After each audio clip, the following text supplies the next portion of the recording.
अस्सलाम वालेकुम व्यूअर्स। आज का हमारा टॉपिक जो है स्टैटिस्टिक है। हम टू द पॉइंट बात करेंगे। स्टैटिस्टिक होती क्या है? It's just a numerical summary आपके रिसर्च की, ठीक है। Further divided into two branches, descriptive and inferential. What is the descriptive? Descriptive is just the describes actual subjects encountered in your study, चाहे वो नंबर्स में हो, टेबल्स में हो, या फिर आप विजुअल करें यानी कि ग्राफ्स में, ठीक है। और दूसरा जो है इन्फ्रेंशियल है, ये कंक्लूजन में यूज़ होता है। इसको हम अभी यहाँ पे डिस्कस नहीं करेंगे, बहुत अलग टॉपिक है, नेक्स्ट वीडियो में, ठीक है। उसके अलावा एग्जामिनिंग रॉ डाटा करेंगे, यानी कि आपकी जो डेटा है उसको हम क्लीनिंग करें, यानी कि मेक श्योर करेंगे कोई स्कोर जो है मिसिंग तो नहीं है, ठीक है। उसके अलावा हम उस डेटा को ऑर्गेनाइज करेंगे, यानी कि लोएस्ट टू हाईएस्ट ऑर्डर में रखेंगे। उसके बाद डिस्प्ले डेटा करेंगे, यानी कि फ्रीक्वेंसी डिस्ट्रीब्यूशन या फिर बॉक्स या विस्कर प्लॉट्स के ज़रिए।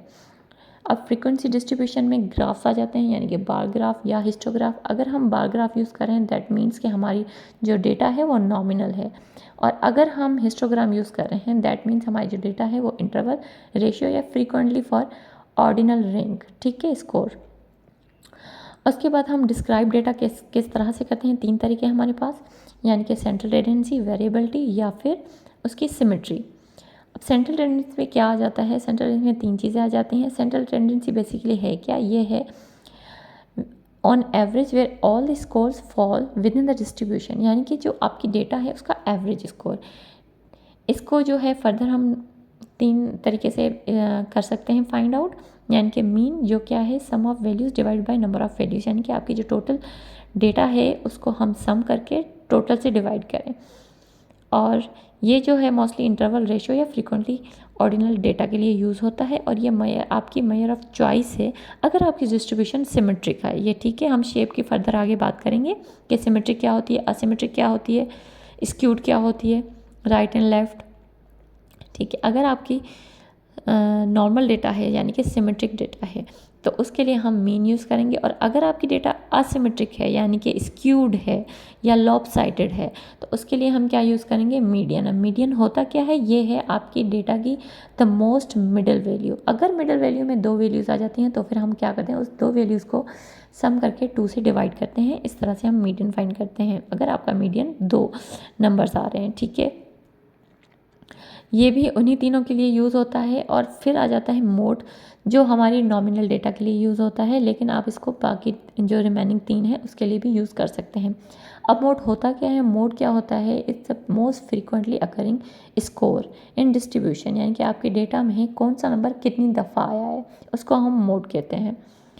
ये मोस्टली जो है वोटिंग में या पोल्स में वगैरह में जो यूज़ होता है वो इस टाइप का तरीका यूज़ होता है, ठीक है। और एक वे आपकी डेटा में एक से ज़ायद मोड भी हो सकते हैं, तो हम इसको बाई मॉडल भी कहते हैं अगर आपकी डेटा में 2 मोड्स मिल रहे हैं, ठीक है। अब इसमें जो है मोस्ट ऑथेंटिक जो है वो है मीन, उसके बाद मीडियन और उसके बाद मोड आ जाता है। ये बहुत आपका इम्पॉर्टेंट BCQs है जो मोस्ट ऑफ द एग्ज़ाम में आता है कि सबसे ऑथेंटिक जो है मेजर ऑफ सेंट्रल टेंडेंसी क्या है? वो है मीन, उसके बाद मीडियन और उसके बाद मोड, ठीक है।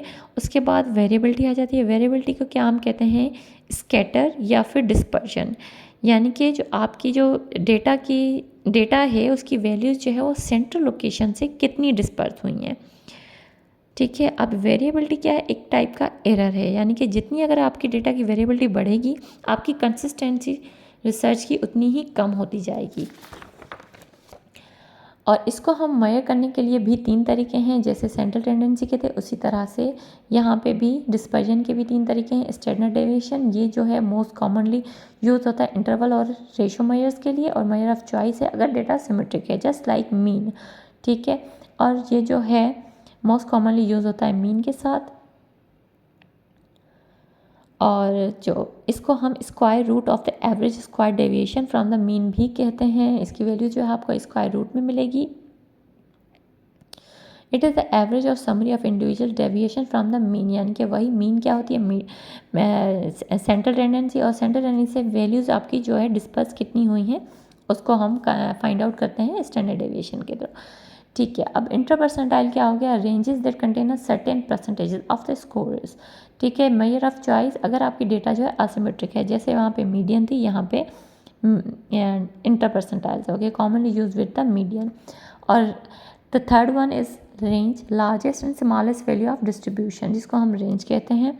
और इस तरह जैसे मीन मीडियम मोड था, उसी तरह ये भी standard deviation the most authentic, and उसके बाद इंटर परसेंटाइल और फिर रेंज आ जाती है। थर्ड नंबर पे हम क्या चेक करेंगे, सिमेट्री, यानी कि आपकी जो ग्राफ बना है, डेटा है, उसकी डिस्ट्रीब्यूशन की शेप क्या बनी है। ठीक है। यानी कि ये जो है आपकी सिमेट्री, ये नॉर्मल कहलाएगी, यानी कि आपकी जो जिसको हम जैसे नॉर्मल है ना, यहाँ पे लिखा हुआ है आउटलाइन ऑफ द बेल, यानी कि घंटी कैसे होती है, ऐसे होती है ना पूरी, तो ये नॉर्मल बेल है, जिसको हम सिमेट्रिक भी कहते हैं। और उसके बाद आ जाते हैं स्क्यूड, यानी कि आपका जो बेल है वो या तो साइड से पिघल गई। अब पिघली किस साइड तरफ से, अगर राइट तरफ टेल जा रही है उसकी, तो हम उसको कहेंगे पॉजिटिव स्क्यूड। ठीक है। और अगर लेफ्ट तरफ टेल जा रही है तो हम उसको कहेंगे नेगेटिव स्क्यूड। ठीक है। स्क्यूड क्या मतलब, स्लैंटेड, असिमेट्रिक या लॉ साइड, यानी कि आपकी जो ये नॉर्मल डेटा है ये एक तरफ चली जाए। ठीक है। अब पॉजिटिव स्क्यूड का क्या मतलब होता है, यानी कि फॉर एग्जांपल आपने एक क्लास में टेस्ट लिया है। ठीक है। और अब टेस्ट तो अगर राइट टेल की तरफ आपकी डेटा जा रही है, दैट मीन्स आपका टेस्ट बहुत डिफ़िकल्ट था और बहुत कुछ लोगों ने जो अच्छा किया है। ठीक है। और अगर लेफ़्ट स्क्यूड है, दैट मीन्स कि आपका जो टेस्ट था वो बहुत ईजी था, लेकिन बहुत कम लोगों ने पुअरली उसको किया है, यानी कि गंदा जो है बहुत कम लोगों ने किया है। लेफ़्ट स्क्यूड डेटा थोड़ी नेगेटिव टाइप मीनिंग बताती है, इसीलिए इसको हम नेगेटिव स्क्यूड कहते हैं। तो आज का हमारा जो टॉपिक है यहीं तक था, टू द पॉइंट, इतना ज़्यादा लेंदी नहीं था। तो कहीं भी कन्फ्यूजन हो please comment and like and please subscribe. Thank you.